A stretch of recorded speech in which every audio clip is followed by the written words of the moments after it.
Hello जी, नमस्कार, प्रणाम। आप सभी का स्वागत है मेरे यूट्यूब चैनल पर। आज चलिए शुरुआत करते हैं एक नया वीडियो, नए टॉपिक के साथ। जो बिहार शिक्षक बहाली 7वां चरण के लिए यह वीडियो अति महत्वपूर्ण होगा। उन विद्यार्थियों के लिए जो यह जानना चाहते हैं कि मेगा अंक का निर्धारण किस तरह से होता है, उसके लिए यह वीडियो अति महत्वपूर्ण होगा कि किस तरह से मेगा अंक का निर्धारण होता है, किस तरह से फाइनल मेरिट लिस्ट बनता है। यदि किन्हीं विद्यार्थियों को यह दिक्कत है तो आज मैं आपको इतना अच्छा से डिटेल में बता दूंगा कि आगे आने वाले समय में ना तो कोई दूसरा वीडियो आपको देखना पड़ेगा और ना ही इसके बारे में आगे कहीं आपको और जानकारी लेनी पड़ेगी। तो चलिए शुरू करते हैं और जानते हैं कि मेरिट लिस्ट जो है सो यानी कि मेगा अंक का निर्धारण कैसे किया जाता है। तो देखिए, मेगा सूची जो तैयार किया जाता है, मेगा अंक तैयार करने के लिए कुछ नियम है, उस नियम को हम बता दे रहे हैं। सबसे पहले जो है आपको मेगा अंक के लिए जो ज़रूरी चीज़ है वो है आपका 10वीं का मार्क्स। ठीक है, यानी कि 10वीं में आपने कुल कितने प्रतिशत प्राप्त किए हैं, वो 12वीं यानी कि इंटरमीडिएट में आपका कुल कितने प्रतिशत है वो देखा जाता है। स्नातक और शिक्षक पात्रता परीक्षा में प्राप्त अंक, यह 4 चीज़ जो है सो मेगा सूची के लिए ज़रूरी है, जो आपके पास रहना ही रहना चाहिए। और एक और है जो यहाँ पर नहीं मेंशन किया, लिखा हुआ नहीं है, वो है आपका प्रशिक्षण का मार्क्स। यानी कि यदि आप डीएलएड किए होंगे या बीएड किए होंगे तो आपका प्रशिक्षण का जो मार्क्स है वो प्रशिक्षण का मार्क्स महत्वपूर्ण है आपके लिए। प्रशिक्षण का मार्क्स ज़रूरी है कि प्रशिक्षण में आपने जो है सो कितने अंक प्राप्त किए हैं, कितने % आपको मार्क्स है, ये जानना बहुत ज़रूरी है। ठीक है, तो प्रशिक्षण ज़रूरी है आप लोगों के लिए, प्रशिक्षण का मार्क्स। प्रशिक्षण का मार्क्स होने के बाद अब आगे का क्राइटेरिया हम बताते हैं आपको कि किस तरह से जो है सो इसका मानदंड तैयार किया जाता है, मापदंड क्या क्या है। यह सभी चीज़ों आपके पास रहना ज़रूरी है। इन चीज़ों के अलावा अगर आपके पास और कुछ चाहिए तो वो हम बता दे रहे हैं। पहले क्या क्या ज़रूरी है उसके बारे में हम बात कर रहे हैं। ठीक है, तो देखिए अगला जो है आपके पास आपकी मेगा सूची जो है सो तैयार कैसे किया जाता है उसके बारे में हम बता दे रहे हैं। हम वहाँ पर अब देखिए इसमें हम मेंशन कर दिए हैं, पीछे हम छोड़ दिए थे लेकिन यहाँ पर हम मेंशन कर दिए हैं। यहाँ पर मेंशन ये किए हैं कि आपको बता दें कि देखिए यहाँ पे कि 10वीं का जो कुल प्रतिशत है, मान लीजिए किसी विद्यार्थी का 84% नंबर आया है, 84%। ठीक है, यदि 12वीं का देखें तो 12वीं का कुल प्रतिशत जो है सो मान लीजिए उसका 72 है। ये किसी स्टूडेंट का हम डाटा लिए हुए हैं, आपको एक तरीका से समझाने के लिए किस तरह से निकाला जाता है। स्नातक का कुल परसेंट देख लीजिए 64 है। डीएलएड या बीएड का कुल प्रतिशत 80%। और मान लीजिए कि आप बिहार टेट दिए होंगे या सीटेट दिए होंगे तो जितना का भी एग्ज़ाम होता है उसमें जो है सो आपको ये प्राप्त अंक जो है सो 90 नंबर है, 150 में आप प्राप्त किए हैं। ठीक है, इतना आपके पास है। तो अब मेगा सूची किस तरह से तैयार किया जाएगा उसके बारे में अभी सारा चीज़ हम देख लिए। चलिए अब आगे देखते हैं कि ये जो है सो देखिए। और एक चीज़ आपको पहले बता दे रहे हैं कि यह जानकारी भी रहना सभी को चाहिए, यह अति महत्वपूर्ण जानकारी है यह भी, कि अभ्यर्थी की मेगा अंक जो है सो शिक्षक पात्रता परीक्षा का वेटेज कितना मिलता है, ये पहले का हम बता रहे हैं। 7वां चरण, 6ठा चरण तक जो नियम लगा था उसका हम बता रहे हैं। अभी 7वां चरण अभी जो है सो अभी नोटिफिकेशन भी नहीं आया और नियमावली भी अभी तक नहीं आया हुआ है। बस कहने के लिए शिक्षा मंत्री जी के बयान के ऊपर सभी डिपेंडेंट है और सभी अपने अपने अनुमान लगा रहे हैं। लेकिन पहले क्या होता था उसके बारे में अभी बता रहे हैं, और जो 60-40 होगा उसके बारे में आगे हम बताएंगे कि 60-40 क्या है। तो देखिए अभी जो है फिलहाल जो अभी तक चला आ रहा था उसमें शिक्षक पात्रता परीक्षा के प्राप्तांक किस प्रकार से मेगा अंक में जोड़े जाएंगे वो हम बता दे रहे हैं कि यदि आपको 90% या इससे ऊपर है, यानी कि यदि 150 का एग्ज़ाम हो रहा है, ठीक है, 150 का एग्ज़ाम हो रहा है और 150 का यदि 90% निकालिएगा तो ये देखिए 90%, ये जीरो ये जीरो ये जीरो गया, 15 में 135। ठीक है, यदि आपको 135 नंबर है या उससे ऊपर है तो आपको डायरेक्ट आपके मेगा अंक में आपको जो है सो 10 अंक का जो है सो मतलब वेटेज मिल जाएगा। आपको 10 अंक का वेटेज मिलेगा मेगा अंक में। ये देखिए 90% है तो 90% या उससे ऊपर है। वहीं यदि आपको सीटेट या बीटेट में 80% एवं 80% से ऊपर है, यदि 90% से कम है तो 6 अंक मिलेंगे। 70% से ऊपर और 80% से कम है तो 4 अंक, और 55% से ऊपर और 70 से कम है तो 2 अंक। ऐसे जोड़ा जाता है। और परसेंटेज निकालने का क्राइटेरिया आपको पता ही है कि जो कुल अंक होता है उतना को मल्टीप्लाई की दीजिए, जितना परसेंट आप डिवाइडेड बाय 100 कर दीजिए, ऐसे में परसेंटेज निकाला जाता है। तो मेरे हिसाब से यह जो है सो आपको परसेंटेज निकालने का एक तरीका है कि इस तरह से यदि आप परसेंटेज निकालिएगा तो आपको जो है सो दिक्कत नहीं होगा। तो ये था कि कैसे परसेंटेज निकाला जाएगा। ठीक है, अब देखिए अगला टॉपिक देखते हैं कि अब मेधा सूची तैयार करने के लिए देखिए, एक होता है मूल कोटि के प्रारंभिक शिक्षक जिसको 1 to 5 कहते हैं, और एक होता है स्नातक कोटि का जिसको 6 to 8 कहा जाता है। तो अभी जो हम बता रहे हैं आपको कि ये 1 to 5 का भी दिखा रहे हैं। पहले किस तरह से आप मान लीजिए कि आप 1 to 5 के लिए एप्लीकेबल हैं और आप चाह रहे हैं कि इसका मेघांक किस तरह से निकाला जाएगा। तो सबसे पहले आपको हम पहले ही बता दी चुके हैं कि 10वीं का आपका जो है परसेंटेज कितना है। आपको मार्क्स नहीं पूछा जा रहा है, 10वीं में कितना परसेंट है आपको। यदि 300 नंबर है 500 में, इसका मतलब यदि मान लीजिए आपका एग्ज़ाम 500 का होता है, यदि आपको इसमें 300 नंबर है, इसका मतलब आपको 60% नंबर है। ठीक है, तो इसी ये वाला परसेंट यहाँ पे डालना है। तो इसी तरह से सभी का परसेंटेज निकाल लेना है, 10वीं में कितना है। उसके बाद आपको आगे देखिए बता दे रहे हैं कि आगे का जो है सो आपको देखना है कि 12वीं में आपका कितना परसेंट मार्क है। उसके बाद प्रशिक्षण का परसेंट अंक, यानी कि डीएलएड या डीएलएड तो किए होंगे ना, 1 to 5 के लिए डीएलएड और बीएड का आपका परसेंट ऑफ अंक जो है सो, और उस तीनों को जोड़कर और 3 से डिवाइड किया हुआ है। तो ये डिवाइड करना है। तो एक तरह से हम एग्जाम्पल के थ्रू आपको बता दे रहे हैं कि एक डेमो दिखा दे रहे हैं कि 10वीं का अंक, 12वीं का अंक और प्रशिक्षण का अंक किस तरह से जोड़ के उसको 3 से भाग देकर और इसका जो है मेघांक तैयार किया जाता है। देखिए, चलिए मान लीजिए कि ये आपके पास है। चलिए देखिए, मेगा अंक तैयार करने का हम नियम बता दे रहे हैं। ये आपके पास देखिए दिख रहा है स्क्रीन पर कि ये 10वीं का अंक प्रतिशत है, वो लिखा हुआ है 84%। 12वीं का परसेंट है वो 72 लिखा हुआ है, और प्रशिक्षण यानी कि 80% लिखा हुआ है। ये डिवाइडेड बाय 3 है। इन तीनों को जोड़ेंगे तो देखिए ये आ जाएगा 236 यानी कि 236। उसको डिवाइड किए 3 से। ठीक है, अब डिवाइड करने के बाद देखिए आप लोगों के सामने में यह डिवाइड करने के बाद एग्जैक्ट तो नहीं आया है, लेकिन ये जो है हम पॉइंट दशमलव के बाद एक ही संख्या रखे हुए हैं, वो 78.6 तक। अब 2 तक आप काउंट किया जाता है, कहीं भी 2 के बाद काउंट नहीं किया जाता है। तो देखिए ये है 78.6। ठीक है, अब देखिए जो 78.6 आया हुआ था आपका मेगा अंक। ठीक है, देखिए थोड़ा ध्यान दीजिएगा, यदि वीडियो में आपको लग रहा है कि हमको समझ में नहीं रहा है, वहाँ दोबारा वीडियो को देखिए। इतना आसानी से समझा रहे हैं, ये समझ में ना आया तो फिर मेरे हिसाब से अब किस तरह से समझाना है आप ही बताइए। ये 78.6 आपका जो है सो प्रशिक्षण का, मैट्रिक का और इंटर का मिला के आपका इतना बना है मेगा अंक। अब मान लीजिए कि आपका 60% आया हुआ है, यानी कि 90 नंबर आया हुआ है आपको टीईटी में। टीईटी में आपका 90 नंबर है। तो हम पहले भी बता चुके हैं आपको, ये क्राइटेरिया दिए हैं कि यदि 55 से लेके 55% से ऊपर और यदि 70% से कम अंक है तो उसमें 2 अंक जोड़ा जाता है। तो इसका आपका डायरेक्ट 2% यहाँ में 2 अंक जोड़ दिया जाएगा। पहले आपका 78.6 था, अभी 2 जोड़ दिया गया, यानी कि आपका मेगा अंक जो बन के तैयार हुआ है वो 80.6 होगा। तो इस तरह से यदि आप लोगों को समझ में आ गया है तो कमेंट कीजिए, वीडियो को लाइक कीजिए और बताइए कि कहाँ पे गड़बड़ी रह गया, उसके बारे में आपको बताएंगे। अब चलिए अगला देखते हैं।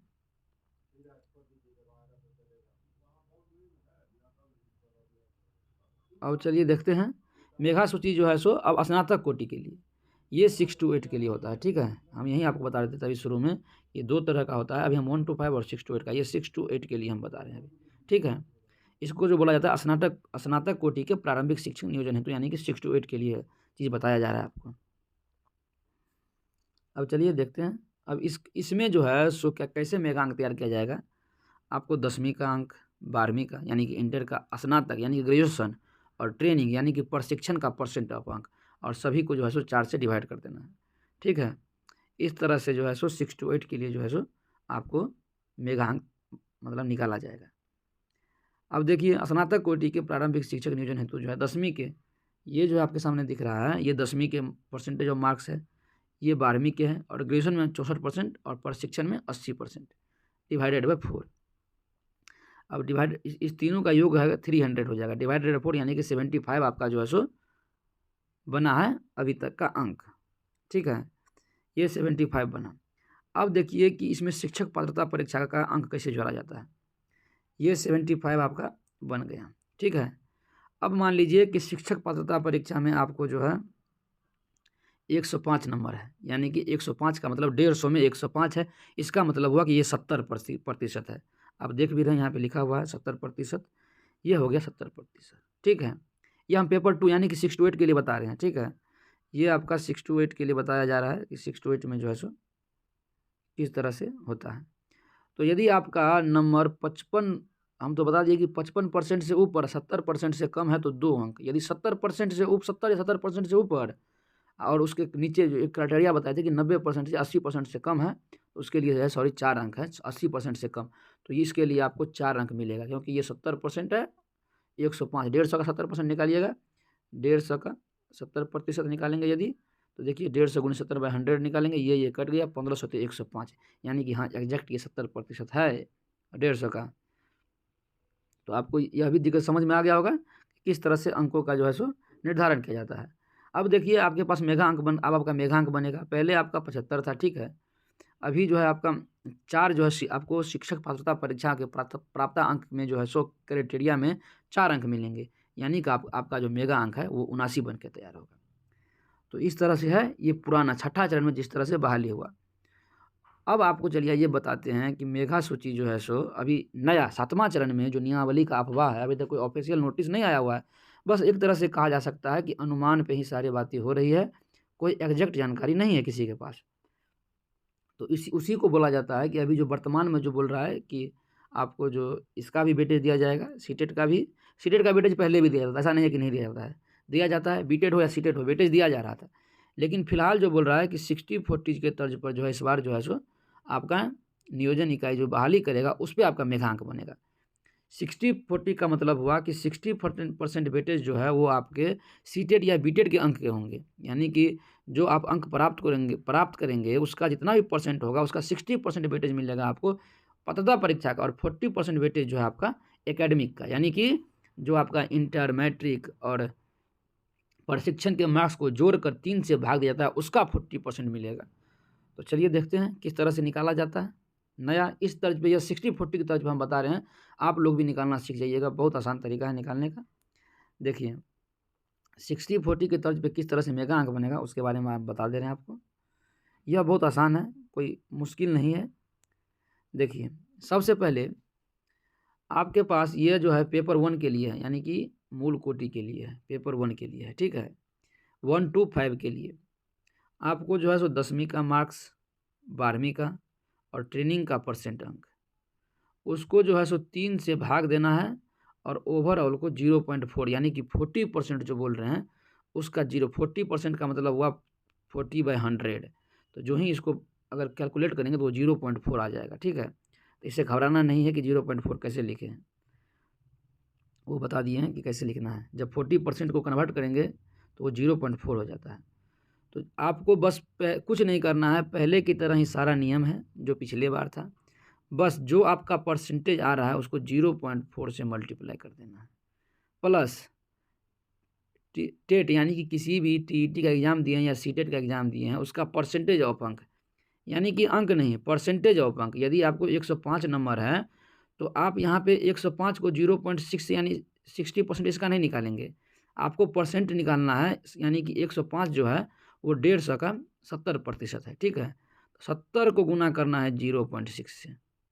तो इस तरह से टीईटी या सीटेट का जो है परसेंटेज जो है उसको गुना करना है आपको 0.6 से, दोनों को जोड़ के आपका ओरिजिनल जो है फाइनल मेगा अंक किस तरह से बनेगा वो हम बता दे रहे हैं। चलिए देखते हैं, बारी धीरे धीरे वीडियो को बढ़ाइएगा, वीडियो लंबा खींच गया है तो थोड़ा वीडियो को स्किप नहीं कीजिएगा, आप 2x मोड में या 1.5x मोड में जाके देख सकते हैं, वीडियो कोई दिक्कत नहीं है।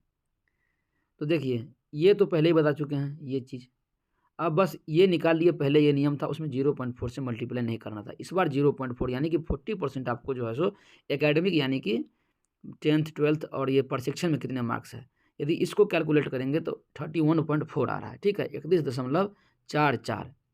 यदि आप मान लीजिए कि आपके अभी सीटेट दिए होंगे इस बार, यदि आपका 90 मार्क्स आ रहा है, ये आउट ऑफ 150 में है, इसका मतलब है कि यह 60% है, यानी कि 60% है, 60% है। अब उस 60 को जो है सो 0.6 यानी कि इसी का 60% लेना है, और यहाँ से आपको 36 मिला, ठीक है। अब क्या करना है, जो ये 31.4 है और ये 36 है, इस दोनों को जो है सो जोड़ देना है, वहीं आपका ओरिजिनल मेगा अंक बनेगा। मेरे हिसाब से आप लोग समझ गए होंगे, यदि नहीं समझे हैं तो कमेंट कीजिए, वीडियो में डिस्क्रिप्शन में कमेंट बॉक्स में जाके कमेंट कीजिए कि यहाँ पे हमको समझ में नहीं आया है, हो सके तो हम कमेंट में उसका सॉल्यूशन कर दें, या फिर समझेंगे कि वीडियो हमको जो है सो और अच्छा से डालना पड़ेगा। इस तरह से जो है सो ये 1 to 5 के लिए मेरिट बनेगा। अभी देखिए ये 6 to 8 के लिए बता रहे हैं हम, ये 6 to 8 के लिए है बिहार ग्रेजुएट टीचर मेगा सूची में। इसमें भी आपको क्या है, 10th का है, ठीक है, 12th का है, स्नातक का है और ट्रेनिंग का है, ठीक है। इस चारों को जोड़कर 0.4 से आप गुना पहले मत कीजिए, विभाजित कर दीजिए 4 से, ठीक है। उसके बाद इसका 40% निकालिए। ठीक उसी तरह टीटी या सीटेट का 60% यानी 0.6 से उसको मल्टीप्लाई कीजिए।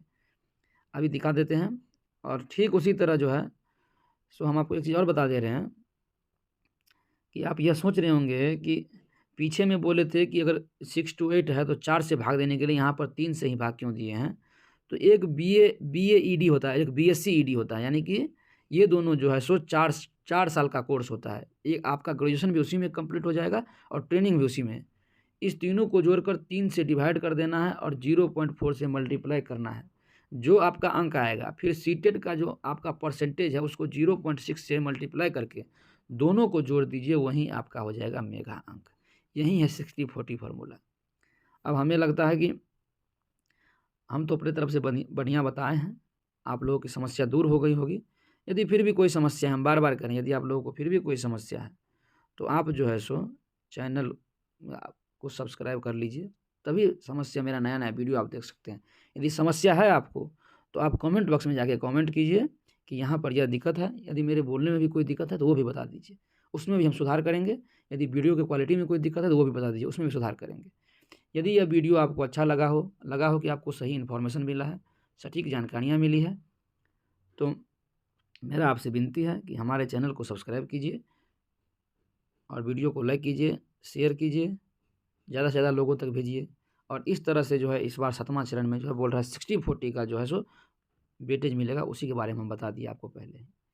जय हिंद, जय भारत, वंदे मातरम।